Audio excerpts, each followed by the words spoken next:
I do. Now we don't know which one was working. Mine's working, I heard it. That's fine. It's always the crazy thing that you don't actually see After it. lunch is complicated. It's actually good. And we have 35 minutes or? 45, I think. We have 45 minutes. 35. 35? Countdown. Yep. Okay. We can easily do 45. Yeah. And yeah, and yeah, Yeah. and screw the rest of the afternoon. The topic, guys. We can easily do it. Now I can see some people. Good.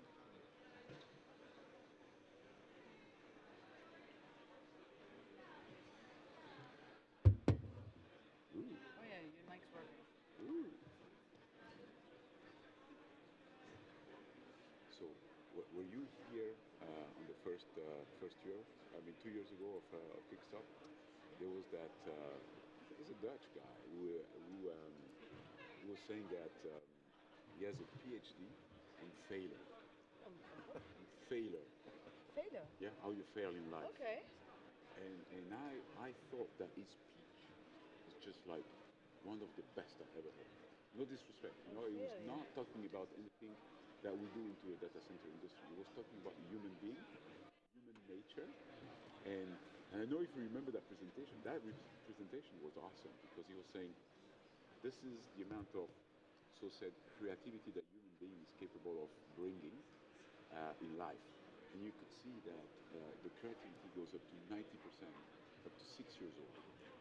And from 6 years old, it starts going down, down, down, down, down. And it says, you know what? You know what happened at 6 years old?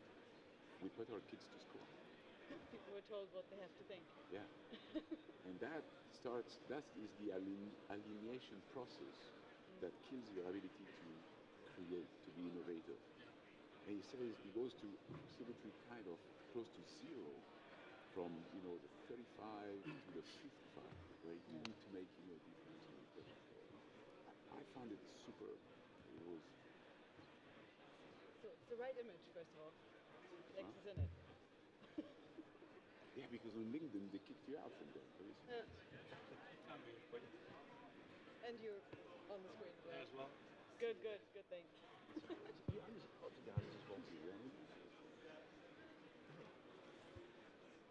Who's that fat guy at the end?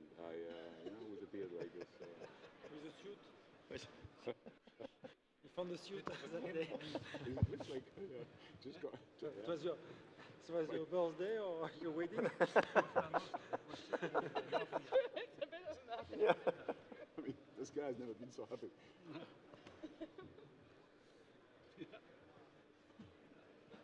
I see this image and I'm like, really? This was me a year ago. I'm like, I feel like a year in a video. Run over. Crazy.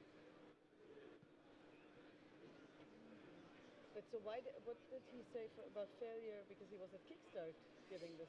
Yeah, he was saying, I mean, we're so much afraid of, because we're letting actually the outward frame our What is home? in-personality. France? Or?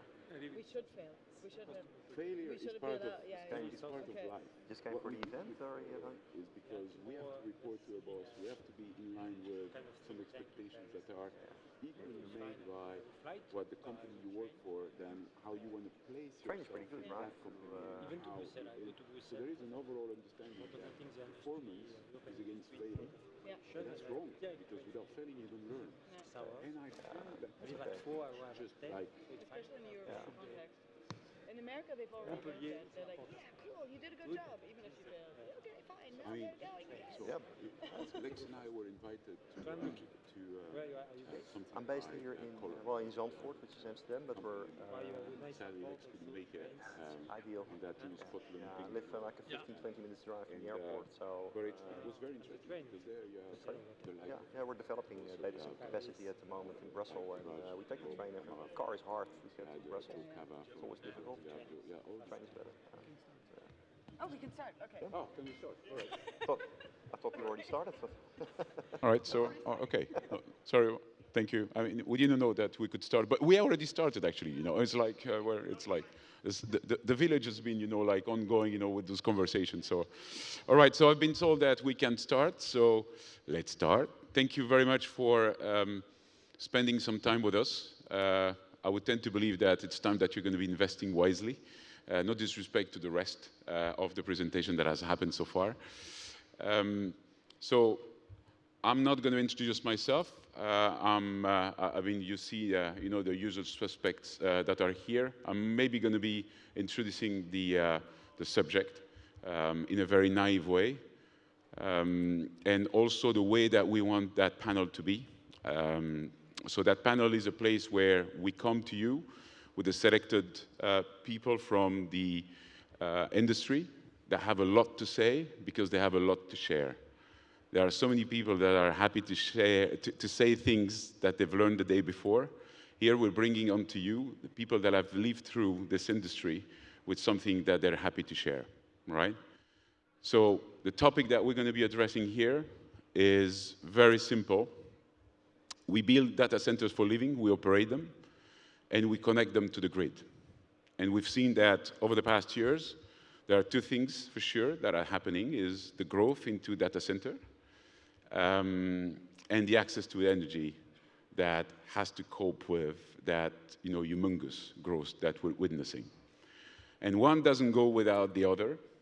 And that equation, which is always a fun equation to resolve, I think cannot be best addressed by bringing what I believe we can do best in the market here. So we have with us today Kristin from NVIDIA.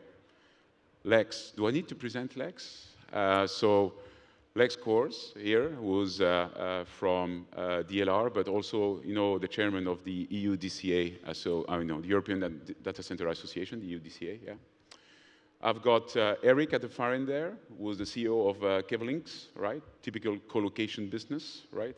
And Jan Fromont, because as I said, there is no data center really that we've seen that is not happening with a proper connection to the grid. So Jan is from TND, so Transmission and Distribution Europe, the association that looks after, all of the grid-related issues. So let me put it this way. First question would be very naive, my way. I've talked about, the huge energy need over the past years based, linked to directly, data center, built out. Is this an issue? How do you see that being an issue? If you address that from your company perspective, how do you address that? As I said, more of a sharing than taking us through notes or any preparation. So maybe let me start with you, Lex. Oh, okay, thank you. I'm shy, yeah, so... Oh, it's just, yes, you are. Let's step back a little bit and think about what's the problem we're trying to solve here.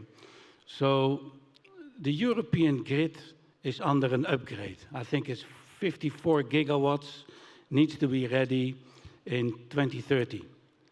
This program is 6 years old, 8 years old. Gen AI is only 3 years old. President Trump has gone for AI dominance, full speed ahead. AI is teaching AI. So if we need to come with geopolitical stability and balance, we're missing something like 50 gigawatts on top of the 50 that they're building. So that's my opening here. Thank you very much. So since we're missing, quite a good amount of bill, let me jump back to maybe you, Eric. So from a collocation perspective, considering that, a gold rush is where that you're going to find some gold, but what just Lex said to us is that we might find some gold, but still the path to finding that gold is a bit longer because we need more of it. So how do you see that from a colo perspective? Yeah, as a relatively new co-location developer and operator, sometimes it feels like we're digging for gold. It's not just a technical issue, it's also a geographical issue. So at Keflinks, we focus predominantly on what we call the tier 2 markets, or the underserved markets, where we feel we have better opportunity to find the right amount of power or gold.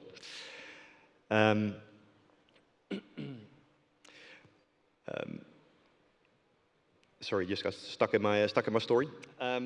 So yeah, we have a strong focus on those secondary markets because we feel that the opportunity to get that power there is definitely way better than when you are looking for those opportunities in the standard markets.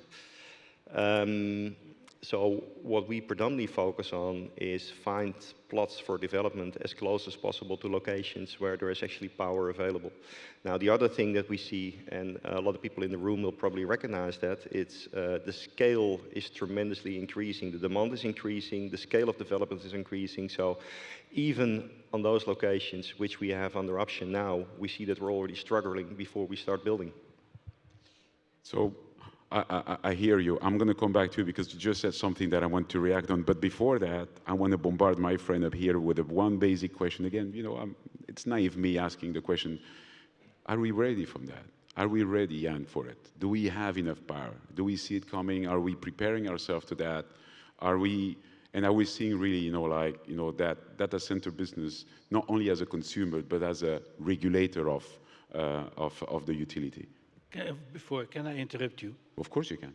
The data centers are not consumers of energy. Everyone in the room is consumer of energy. We just support it. Absolutely. They're regulators, at least in my word. Thank you. When you say we should define we. I would say, so maybe to understand my position, TND Europe is a manufacturer of high voltage and medium voltage products, service, software. So we deal every day with utility, transmission and distribution. So we talk often about the data center positioning. So first, to react, as it has been said this morning, Europe is not one. Often we say, what will do Europe? Europe is 27, 34, and even with Ukraine, because you know there's an interconnection for 2 years with Ukraine, it's even 35. So as it has been said this morning, the architecture has been designed 100 years ago, and it was not planned for the energy transition. So we are Europe, and industry and utility are reacting to that. The Green Deal helps us.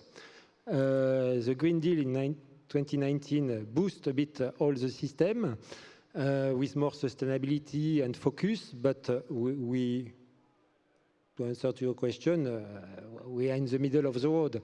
It means the electrons, if I take straightforward, the electrons are finding a way at the moment to go from a power plant to an airport, your home, or a data center.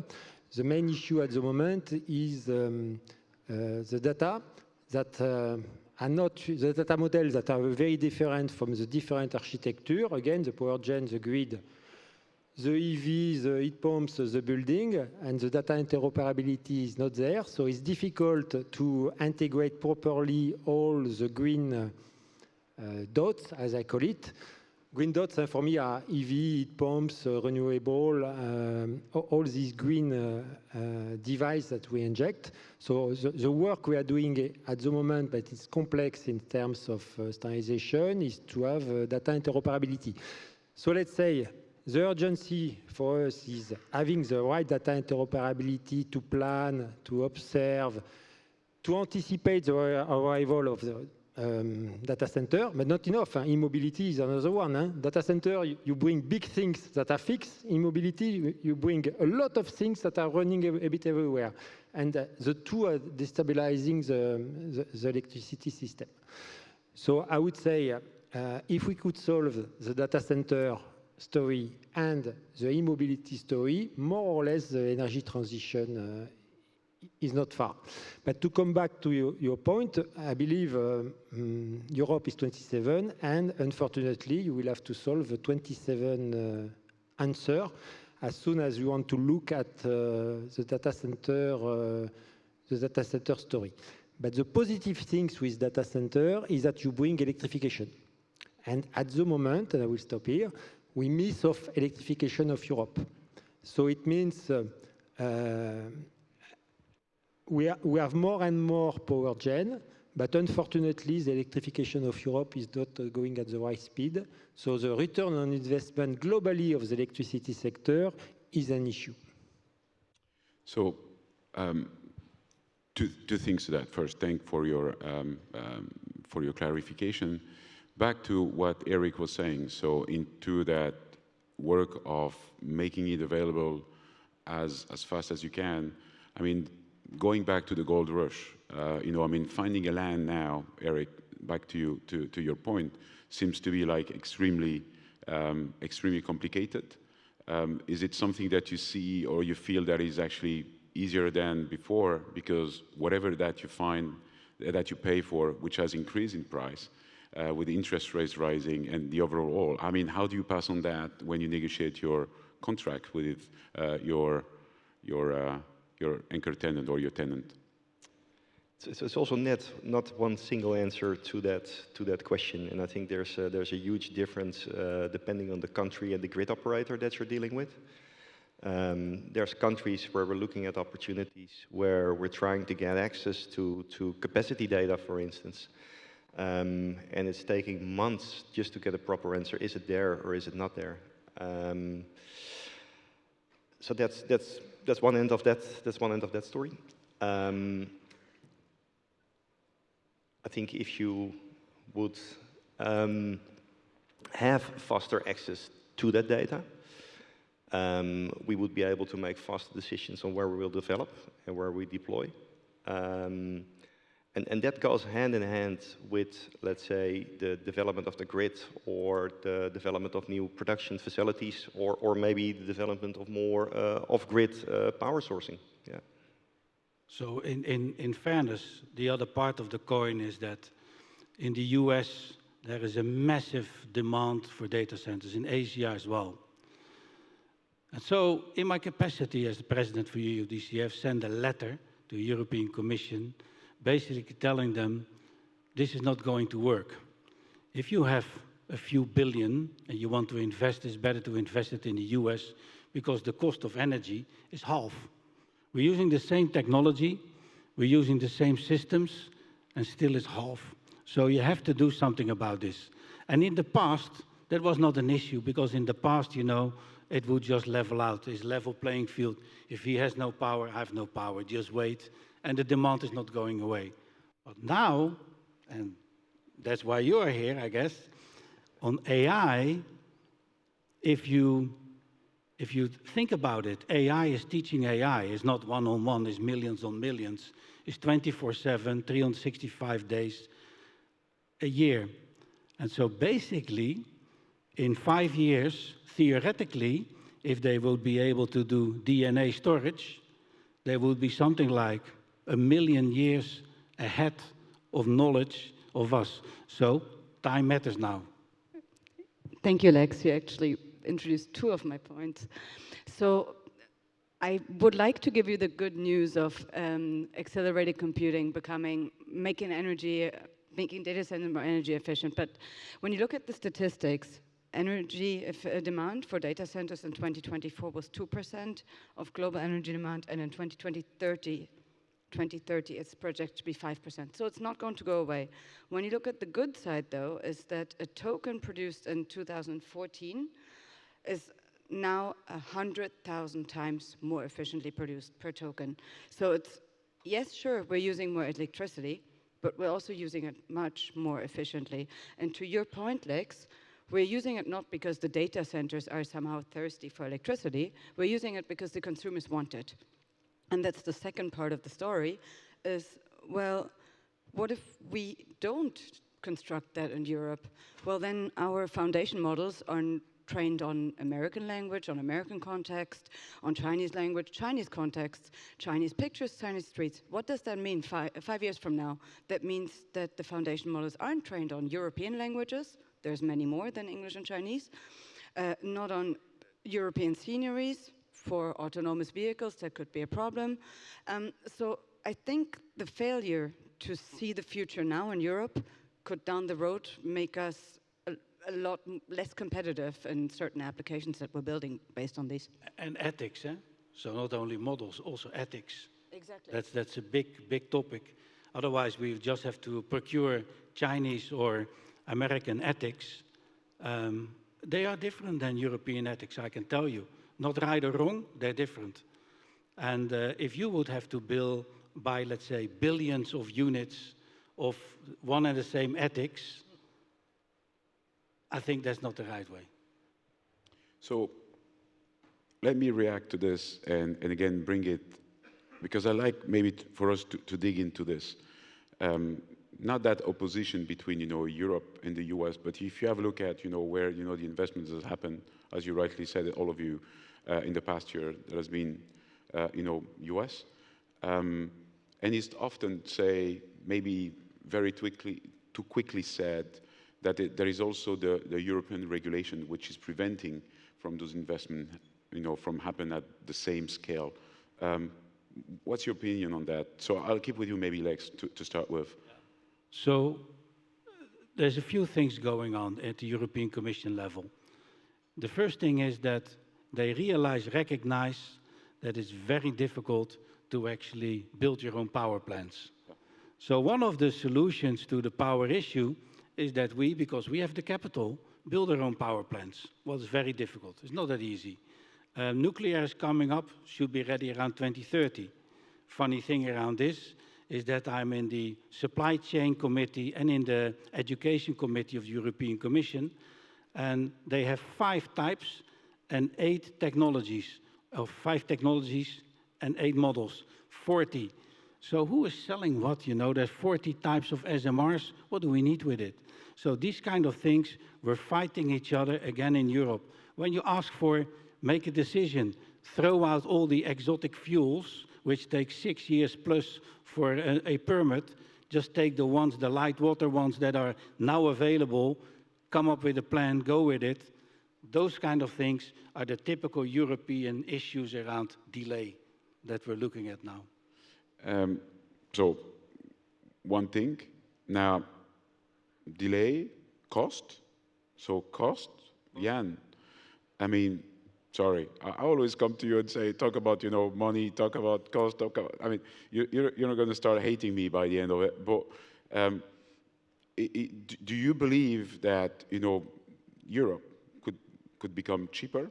I mean, we've seen absolutely everything and nothing in the same boat. Some rational or irrational, analysis would say that sometimes it's 8 times, cheaper in the US than in Europe. So that's cost of energy. How do you see that in the coming, years?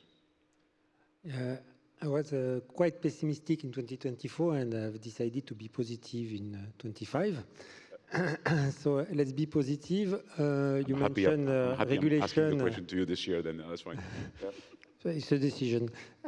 So it was mentioned last week. We were with Stéphane Séjourné, and he shows the competitiveness compass. It's a simplification. There's omnibus, or omnibus, if you don't know, it's a simplification of everything, including the public procurement. That should become green, actually. So simplification of everything. Simplification, it doesn't mean that we make mistake, because we are in electricity. Remember, we are not in telecom. In electricity, people can die. And so we need to be really careful. If I come back to the cost, I believe it can be possible. So as I say, there's 2-3 recommendations. European Commission, since again the Green Deal, and push a lot on renewable, Now there's a nuclear story push, and after they push on different, what I call again the green dots. Again, heat pumps, more EV, more solar PV, and more grid reinforcement. It was a decision 1.5 years ago. So for me, the advice I give always is to have somebody coordinating, because each time you push more on EV, Each time you push more on having data center, you disturb the full system. So if you want something having a global cost cheaper, you need to look at the full system. Push for wind farm, for instance, at the same time that you push to reinforce the grid and to get data center. So it's something that we try in my domain, in my association to push. It means having a low-cost electricity system and not to push on one side, on the other side. It should be coordinated. And as I say, there's a return on investment. It means we need electrification. Otherwise, and you understand that clearly, you invest in CapEx a lot on generation, but you have nothing paying the tax and paying the connection.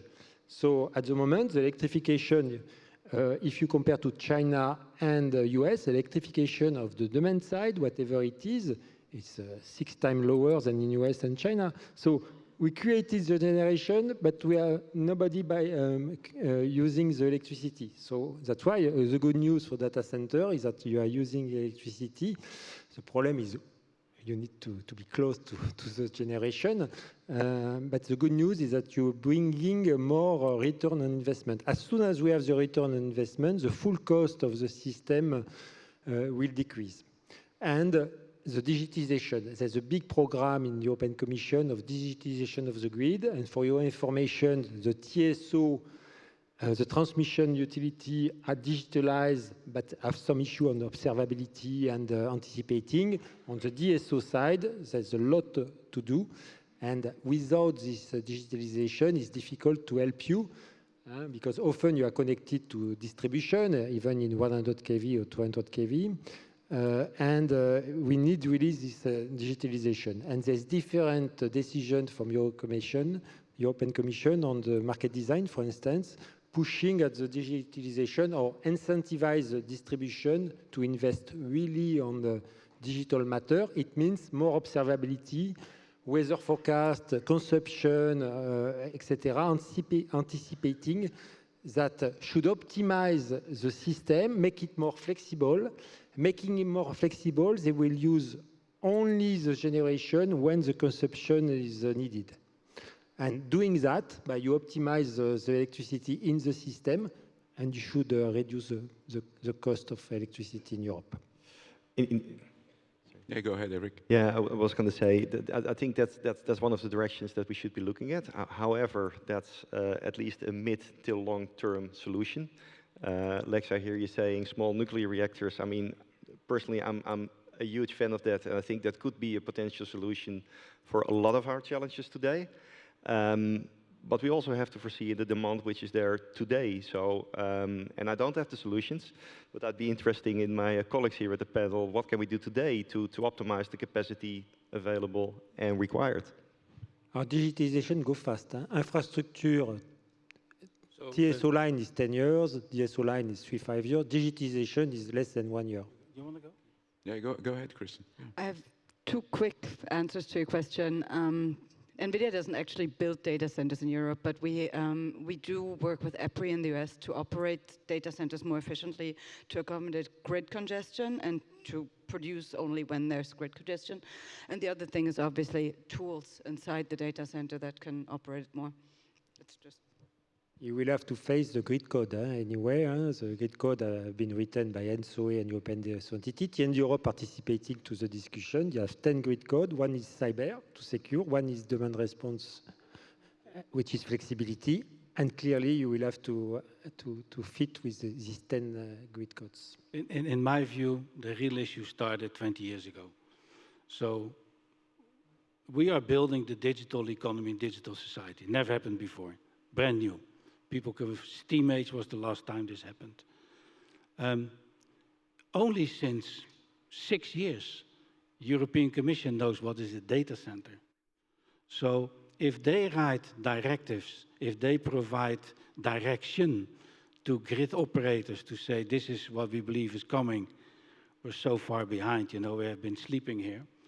Despite, let's say, all the efforts to educate and bring them on the journey, they just ignored it. They didn't realize this is something new. This is not supporting the old economy. There's a brand new economy.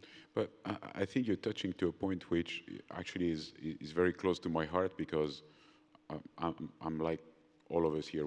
I think we're all passionate about what we're doing. But to go back to how we deal with the regulator, I think it's a very interesting topic. I think that same time 4 years ago, you and I, Lex, had that conversation, and somehow, somewhere, it was very obvious that the consensus was we need to help the regulator write measures that are applicable. And I think that we need to be acting like grown-up adults on this. 4 years ago, we could have been called lunatics, okay? Today, if this would have not been done, and I don't know how it works, Jan, with the rest of, the utility, topic when you come to those, regulators. But one thing is for sure that at least on the Data Center Association, there has been, at a point in time, the decision to say, if we don't do something, we're going to be anyhow be given something to go by that is going to be written by somebody that might not be writing something that is applicable to our business. So it's not about fighting back on a regulation, it's driving how the regulation should be written to serve our business better. They promised that they're working on this. But that's 2 years ago, and you don't see much changes yet in the regulation to make this easier. Yeah, well, I mean, the only change that we've seen is the EED. Let's not talk about that, which is like another, And they changed the whole parliament, so. Jesus, it's, anyway. But, all right, let me bring us to the renewable part. So we've heard, renewable energy and how we get that into powering up our data center. So we're talking about nuclear here, we're talking about geothermal, we're talking about, like tide and so on and so forth. So maybe let me turn back here to one of the reason why there is so much hike and need into that data center here. From an NVIDIA perspective, how do you see those renewables? What are you doing? How do you see that kicking in? Well, and again, you're coming from a very strong energy background, Kristen. That's why I'm taking the liberty to ask you that question. My answer is going to be much more energy focused. So I've spent 15 years in the renewable energy sector in hydropower and renewables. And I am aware of the fact, and we are all aware, that they introduce a balancing act that's much more a challenge for the grid. Data centers assigned. And I think what NVIDIA is trying to do, because we've recognized that, is we've developed a number of tools that will, in the future, are already, but will in the future even more help foresee grid congestion. We have physics engines to see fluid dynamics of wind forecast, earth models that will be able to help producers localize local grids. We have obviously optimization libraries, and so we're working across the energy sector with all major European stakeholders that you can think of to try to find use cases so that they will be able to integrate these renewables more efficiently. Yeah. I think that it's not only renewable anymore. I think it's also about carbon-free emissions. Yeah. I think that's the bigger thing. Because when we started this, looking at renewable, 100% clean energy, I think that's surpassed now by the demand. So I think that's the first thing that we all need to recognize. We need carbon-free energy, emission-free at least, and we need a lot of it for certain. Yeah, Eric. I mean, you're as you said, you're ranking there. I'm very excited and interested. I mean, curious, because colo play is a colo play, but when you're, there at that moment in time, how do you see that shaping? Because it has to be reshaping your strategy for the coming years. Well, it's an industry standard, right? I think if you do an interview here between all the operators, everybody is using renewable energy. It's what is the definition of? And I think today there's a huge difference between data center operators who use certificates versus companies who are actually procuring power from sustainable resources or doing PPAs or maybe even tapping into their own generation plants. So it's a broad spectrum of renewables, and not all form of renewables is available in every market. So that's a complication as well. So it is beyond the challenge on the question, is there power/grid capacity available? That's probably an even more important, what kind of power can you get at which locations? Yeah. No, true. And I mean, let's stay maybe on the power and the challenge here. Jan, I mean, how is, the utility world coping with those, demand and, coming, and power coming in from those, renewable new sources? How are you coping with this? How do you see that? We need to split again, and TSO and distribution and transmission are completely different. Transmission, they still are interconnecting Europe, and I say including Ukraine, and connecting to the power gen. I come back to Ukraine because it's important. We were importing a lot from Ukraine nuclear power plant 3 years ago, and now we are exporting. So let's say France is restarting really the power gen of nuclear. We are exporting now, but they were also optimistically the Ukraine one day able to re-export to Europe. So we will have some generation available, and the interconnection, fine. Distribution clearly is digitization, because if we want that the ability to connect data center to green energy, you need to anticipate where, when, etc. And here it's a digitalization. Of course, we talk about smart grid. You hear certainly for 15 years. We are not at the level for distribution utility, and what we want even more is a real-time smart grid to be really able to react to the climate change. So there's different climate change, storm, flooding at the moment, etc. Temperature. So it's a really real-time smart grid. That's why, again, we push more and more to have this digitalization for observability, planning, and anticipation to ensure that they leave you investing at the right place, because they know that in 3 years they will have the capacity and the line. More anticipation, which is at least at the distribution level, not really at the level. I would like to push back a little bit on this, because the story is great, but we know all about protectionism, especially by France, of not wanting to have any clean energy flowing into France. They don't want it. Yes, they love to export. So I think this whole thing in Europe must be broken. It must be open, where one Europe. It should be over the protectionism. The agreements are 1 year. The agreements to flow energy from one country to another is 1 year. We're closing PPAs for 10 years.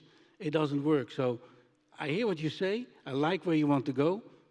But now we need to make action and break it open and basically get open flow of energy. I say it, we are not one Europe, we are 27, even 34 and 35 Europe, and even in the country, depending on the DSO, and because there's 7,000 DSO in Europe, certainly you have 7,000 difficulty. We are not one Europe.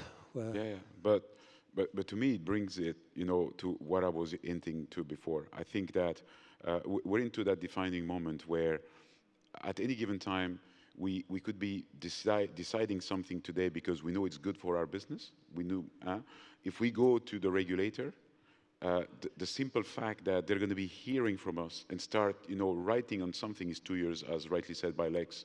So I think that there should be a call to arm, and I don't know who needs to lead that. And so maybe I know that we could be very soon running out of time, but so maybe I'm going to have a final question to you, Lex, which open up for definitely, being, into out of time. What would be from an EU-DCA now perspective? And I'm getting back to that because I still believe that if it's not EU-DCA, then it's TND, then it's, the two of you going back to the regulator and acting strongly together with one voice, despite the fact that we're with 27 countries, but something has to be done there. So is there, from an EU-DCA already, talking about access to energy or energy access, something, projects ongoing? Yes, and we explain that, as I said, 6 years ago, that was 1 year delay is 1 year delay. Today, 1 year delay in AI will be 10,000 years of theoretical disadvantage. That's the issue. That is why we need to unite. That's the reason why we need to have open access, work on this, and deal with it. Cool. Would you, any of you, like to add a few words before they kick us out from stage? Where Thierry, you're right, is that we are lucky in Europe because we have the European Commission. And the European Commission, before making a decision, asks to the industry what they think. After, they do what they want. But at least they ask. And maybe in this context, we should have a more coordinated discussion with, in this case, DGNR, because you mentioned regulator, but the mandate of ACER is coming from whoever, in our case, DGNR, maybe a bit DG Grow if we touch the standardization. And go together saying, we believe as a sector, as the electrical sector, that, as mentioned, we should do first this action, second, and maybe you are wrong on the third one, or it can be delayed. So certainly it's an electrical sector action instead of going electrical manufacturer on one side, data center, wind manufacturer, solar power Europe, heat pumps, etc. We should have maybe a more coordinated actions. Very good. Well, thank you very much for sharing the learning, and thank you very much. Have a great rest of the day. Thank you very much.